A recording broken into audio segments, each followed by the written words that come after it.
Wa makasuroy din sa Sugbo ang Chinese national nga nagpositibo sa novel coronavirus kay may connecting flight kini paingon ngadto sa Dumaguete City. Wala man doon makahapit sa Sugboapan, milakaw pa kini paingon sa Terminal 1 aron adto mo sakay sa laing eroplano. Ang duha ka mga eroplano nga gisakyan sa maong langyaw wala nagigamit o gi-disinfect aron masiguro nga mapatay ang kagaw sa 2019 novel coronavirus. Si Luan Mirundina sa report.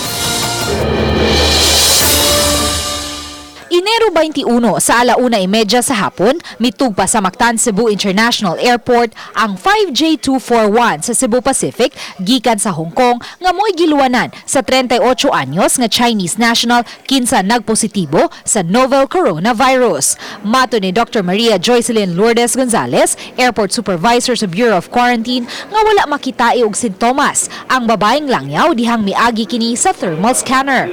Apan ang iyang 45 anyos nga kauban ang ilang gipatawag kay mi-alarm ang thermal scanner tungod kay misaka ang temperatura niini ngadto sa 38.2. Gi-pull out na mong usa because ni alarm among camera sa iya ha.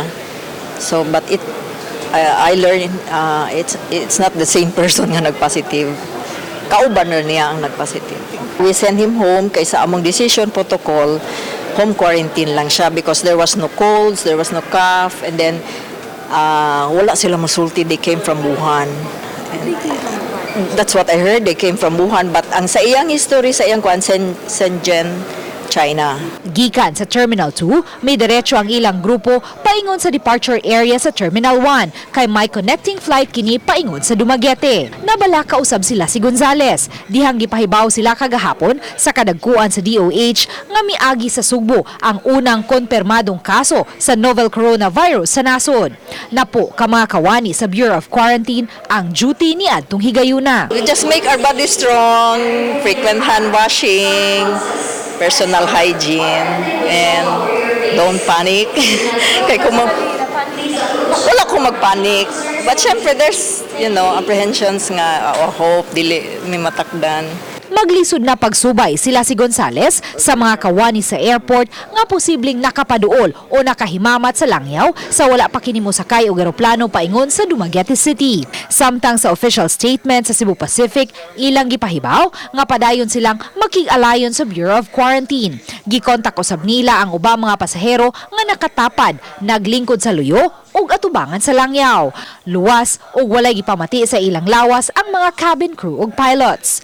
Gipull out na nila ang duha ka mga eroplano nga gisakyan sa Chinese national, gilimpyuhan ug gidisinfect aron kaminusan nga takbuyan sa novel coronavirus. Nagsulob na usab og face mask ang tanang mga crew ug mga pasahero nga may mga sintomas sa novel coronavirus.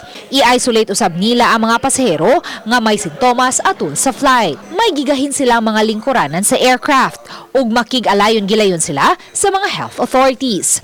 Giminusa na usab nila ang mga biyahe sa China, Hong Kong ug Macau sugod sa Pebrero 3 hangtod sa Marso 29. Uban ni June Solon, Luan Mirundina, Balitang Besda.